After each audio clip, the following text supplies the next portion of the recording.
अवधूत चिंतन श्री गुरुदेव दत्त श्री स्वामी समर्थ जय जय स्वामी समर्थ।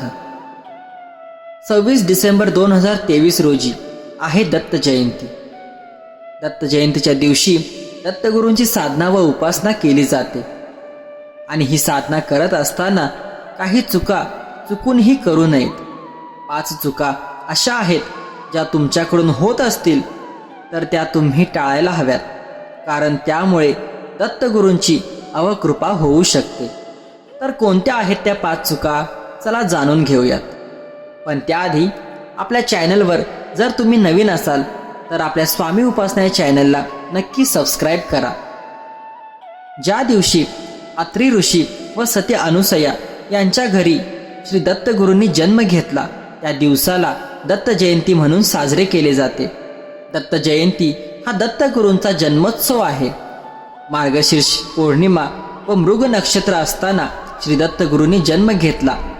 असुरी आणि राक्षसी शक्तींना आधी दैत्य म्हणत, देवगणांनी असुरी शक्ती नष्ट करण्यासाठी केलेले प्रयत्न विफल ठरले। तेव्हा ब्रह्मदेवाने दिलेल्या आदेशानुसार दत्तगुरूंनी विविध रूपी विविध ठिकाणी अवतार घेतले। त्यानंतर दैत्य नष्ट झाले आणि तो दिवस म्हणजेच दत्त जयंतीचा दिवस। दत्त जयंतीचा लाभ भक्तांना कसा होईल, तर दत्त जयंती दिवशी दत्ततत्व हे पृथ्वीवर जास्तीत जास्त प्रमाणात कार्यरत असतं। म्हणूनच दत्त जयंती दिवशी केलेल्या सेवा, दत्त महाराजांची उपासना हे जास्तीत जास्त लाभदायक ठरतात। आणि दत्तगुरूंच्या सेवेमध्ये दत्तगुरूंचे स्तोत्रांचे पठण करणे, दत्तगुरूंचा उपवास करणे, दान धर्म करणे या गोष्टी मुख्यतः केल्या जातात। दत्तगुरूंच्या सेवेमध्ये अन्नदानाला खूप महत्त्व आहे। डाळ, तांदूळ, कडधान्य, तेल, भाज्या, पीठ इत्यादी वस्तू शिधा म्हणून दान केल्या जातात। दत्त जयंतीला किंवा गुरुपौर्णिमेला अशा प्रकारचं दान केलेलं खूप महत्त्वाचं मानलं जातं व पुण्याचं देखील मानलं जातं। जेव्हा तुमच्या घरामध्ये न सुटणाऱ्या समस्या निर्माण होतात, लग्न ठरत नाहीत, घरांमध्ये उत्पन्न वाढत नसेल, संसारात सुख राहत नसेल, समाधान राहत नसेल, अशा वेळी दत्तगुरूंना शरण जावे। कारण दत्तगुरूंची उपासना केल्यामुळे आपल्या पत्रिकेतील गुरुग्रह बलवान होतो आणि त्यासाठी गुरुग्रहच असतो जो वैवाहिक सुख देतो, कुटुंबात शांती, सुख, समाधान देतो। तसेच सगळ्यात महत्त्वाचे आहे ती म्हणजे मानसिक शांती। मानसिक शांती ही जर आपल्या पत्रिकेमधील गुरु बलवान असेल तरच आपल्याला मिळत असते। पण जर गुरुग्रह बलवान नसेल, त्याच्यावर दुसऱ्या कोणत्या पापकर्मांची दृष्टी असेल तर त्याला मानसिक शांती काहीही केल्या मिळत नाही। त्यांच्या आयुष्यामध्ये समस्या एकामागून एक येतच राहतात। यासाठीच दत्तगुरूंची सेवा करावी, कारण की दत्तगुरूंच्या सेवेनेच मनशांतीचा लाभ होतो। तर आता आपण पाहूयात की दत्त महाराजांची सेवा करत असताना कोणत्या 5 गोष्टींचे आपण पालन केले पाहिजे। तर पहिली गोष्ट आहे की दत्त जयंती दिवशी तुम्ही साधना करा, उपवास करा, सेवा करा, पण ही गोष्ट नक्की पाळा। दत्त जयंती दिवशी चुकूनही मांस, मदिरा याचं सेवन करू नका। तुम्ही दत्तगुरूंचे सेवक, भक्त असा किंवा नसा, पण तुम्ही हा नियम पाळलाच पाहिजे। त्या दिवशी तुम्ही जास्तीत जास्त सात्विक आहारच केला पाहिजे। त्याचबरोबर दत्त जयंतीच्या दिवशी ब्रह्मचर्याचे पालन अवश्य करावे। दत्त जयंती दिवशी घरात कोणत्याही प्रकारचे वाद घालू नयेत, भांडण करू नये। तर तुम्ही म्हणाल की या गोष्टी आपल्या हातात थोडीच असतात, कधी काय घडेल हे आपल्याला सांगता येत नाही। पण तशा अवस्थेमध्ये संयम ठेवणे हे आपल्या हातात असतं। म्हणूनच आपल्या अवतीभोवतीची परिस्थिती कितीही बिकट असली तरीही दत्त जयंती दिवशी आपण आपल्या मनाचा संयम ढळू देऊ नये आणि दत्तांच्या चरणी आपल्या मनाला लीन करावे। सगळ्यात महत्त्वाचं, दत्त जयंती दिवशी तुमच्याकडे कोणी काही मागायला आल्यास त्याला मोकळ्या हाताने जाऊ देऊ नका। अन्नदान किंवा वस्त्रदान या गोष्टी नक्की दान करा।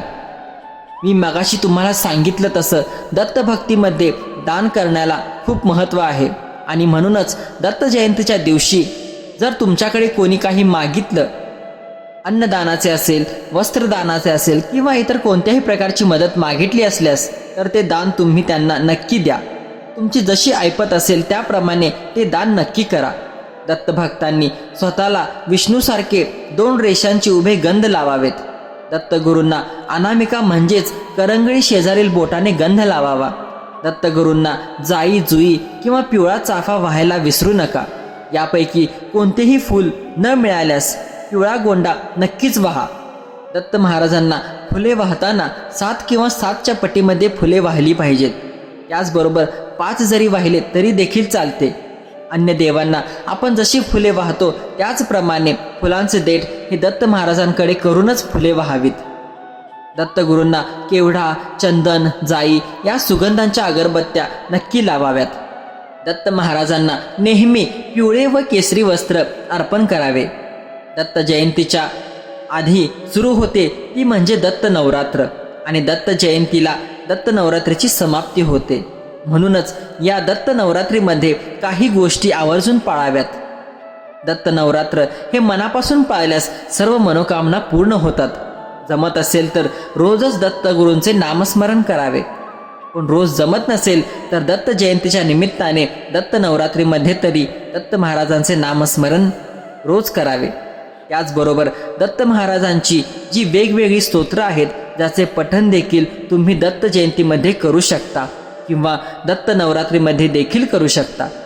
त्यामध्ये दत्त बावन्य असेल, दत्त स्तोत्र असेल, दत्तात्रय द्वादश नामस्तोत्र असेल, अशी अनेक प्रभावी स्तोत्रे आहेत ज्या स्तोत्रांचा अनुभव भक्तांना येतोच येतो. दत्त जयंतीनिमित्त खूप सारे दत्त भक्त हे गुरुचरित्राचे पारायण आवर्जून करतात. कारण की दत्त नवरात्रीमध्ये पारायणाचे फळ तर मिळतेच, पण दत्त तत्व जास्तीत जास्त प्रमाणात कार्यरत असल्यामुळे आपला संकल्प त्वरित पूर्ण होण्याची आपल्याला संधी मिळते. तर मंडळी, दत्त जयंतीच्या दिवशी आणखीन एक गोष्ट लक्षात ठेवायची आहे, ती म्हणजे जर तुम्ही दत्त जयंतीला उपवास करणार नसाल तरीसुद्धा कांदा लसूण असलेले भोजन करू नका. दत्त जयंतीच्या दिवशी पूर्णपणे सात्विक आहार करा. तर लक्षात घ्या, श्री दत्त हे अत्यंत जागृत दैवत आहे. श्री दत्त उपासना ही संकट आणि बाधा यांचा नाश करणारी आहे. श्री दत्त हे पितृपिढीचा नाश करणारे प्रधानाचे दैवत आहे. त्यामुळे जर तुम्हाला पितृदोष सांगितला असेल, पितृदोष याचा त्रास तुम्हाला होत असेल तर तुम्ही दत्तांची उपासना नक्कीच केली पाहिजे. आणि दत्त जयंतीपासून नित्यसेवेमध्ये रोज दत्त महाराजांची उपासना सुरू करा. तर आता उपासना करायची म्हणजे नेमकं काय करायचं, तर दत्त जयंतीपासून दत्त महाराजांच्या कोणत्याही एका स्तोत्राचे नियमित पठण सुरू करा किंवा दत्त महाराजांच्या कोणत्याही एका मंत्राचा नियमित जप सुरू करा. सगळ्यात महत्त्वाचं, दत्त महाराजांच्या उपासनेमध्ये गुरुवार व पौर्णिमा या 2 गोष्टी अत्यंत महत्त्वाच्या आहेत. गुरुवार हा वार दत्तगुरूंचा वार आहे आणि पौर्णिमा ही तिथी दत्त महाराजांची आवडती तिथी आहे. आणि म्हणूनच दत्त महाराजांच्या उपासनेमध्ये गुरुवारी व पौर्णिमेला दत्त महाराजांची पूजा केली जाते. दत्त महाराजांसाठी उपवास करावा व मंदिरात जाऊन दत्त महाराजांचे दर्शन नक्की घ्यावे. आता ज्या व्यक्तींना मानसिक व्यथा व आजार आहे त्यांच्यासाठी दत्त उपासना विशेष फलदायी ठरते.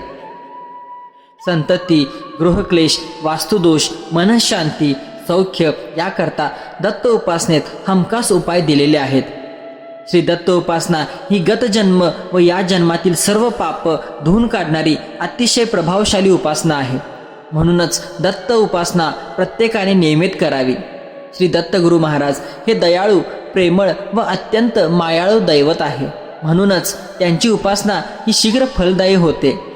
काही जणांना दत्त महाराजांच्या उपासनेबद्दल अनेक गैरसमज असतात, पण श्री दत्त महाराजांना कारुण्य सिंधू म्हटले आहे. कारण ते मनापासून उपासना करणाऱ्या भक्ताला अगदी करुणेने शुभ आशीर्वाद देतात. सर्व प्रकारच्या त्रासातून मुक्त होण्यासाठी दत्त उपासना हा उत्तम मार्ग आहे असेच म्हणायला हवं. म्हणूनच स्वामी भक्त हो, जर तुमच्याही जीवनात काही न संपणाऱ्या समस्या असतील तर तुम्ही आपल्या दत्तगुरूंना आवर्जून शरण जा. दत्त महाराजांच्या कृपेने तुमच्या आयुष्यातील सर्व समस्या एक एक करून सुटत जातील. अवधूत चिंतन श्री गुरुदेव दत्त.